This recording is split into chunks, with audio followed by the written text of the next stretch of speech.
Here are the 3 things that no flight attendant is ever going to tell you when you are on the tarmac, but might save your life, that I learned at Survival Systems. These are the 3 rules. And and these rules matter. Most of us assume when a plane crashes, everyone perishes. But that's not the case. 92% of the accidents that the NTSB investigates have survivors.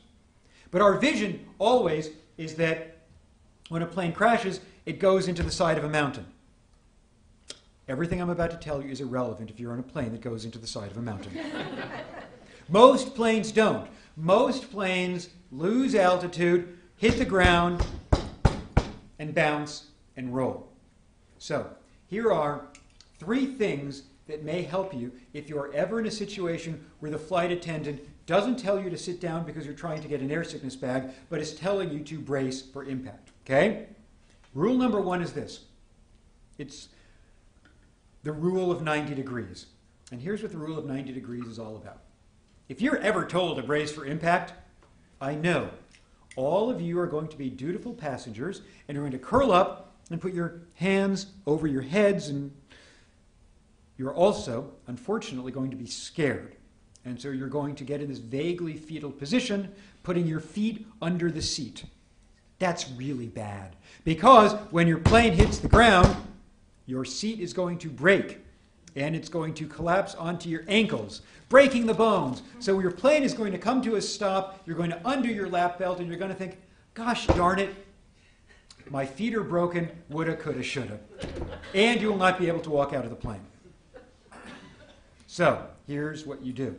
If you're ever told to brace for impact, you put your feet flat on the floor between the seat ahead of you and your seat, and your knees at a roughly 90-degree angle. That's rule number 1. Rule number 2 is the rule of 5.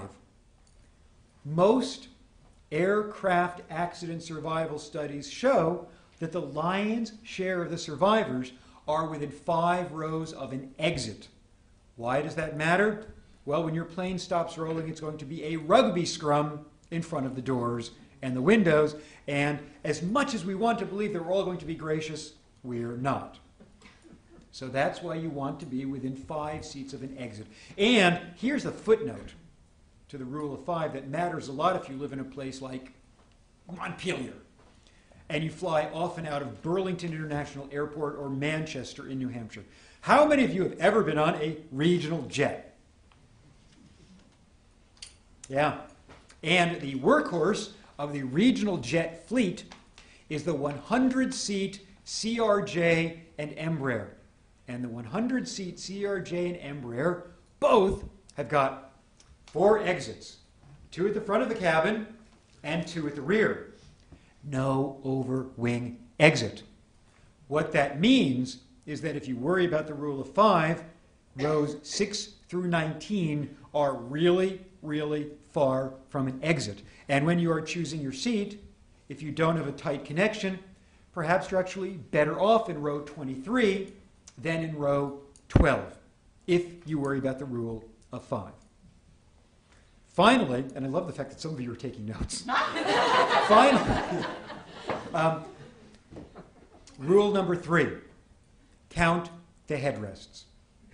You know when you're on the tarmac and your flight attendant holds up that glossy emergency information card and he or she says, in the event of a loss of electricity, illuminated green lighting will lead you to the nearest exit. No, it won't!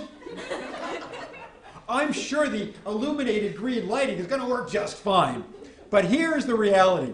By the time your plane is done rolling, everyone's books and magazines and laptops and carry-on bags are all over the floor. For all you know, the cabin is filled with smoke. For all you know, you are dangling upside down by your lap belt. You're never going to find the green lights. But because you were at the Kellogg Hubbard Library the first Wednesday in March, you will have counted the headrests. So you will have counted the headrests, and you will actually have looked at the exit instructions for the door, because some doors demand pulling up a lever, and some doors demand turning a lever clockwise. You will know which kind of door you have. So, you're told to brace for impact. You do. Your knees are at 90 degrees. The plane hits the ground. It bounces. It comes to a stop. You count your seats. 1, 2, 3, 4, 5, 6. You open the exit door. You go down the chute. And the next day, you are the person explaining to Katie Couric what the experience was like yesterday on the airplane. So, to recap, knees at 90 degrees. Rule of 5, count the headrests. And there you go. There's our public service portion of the Night Strangers presentation.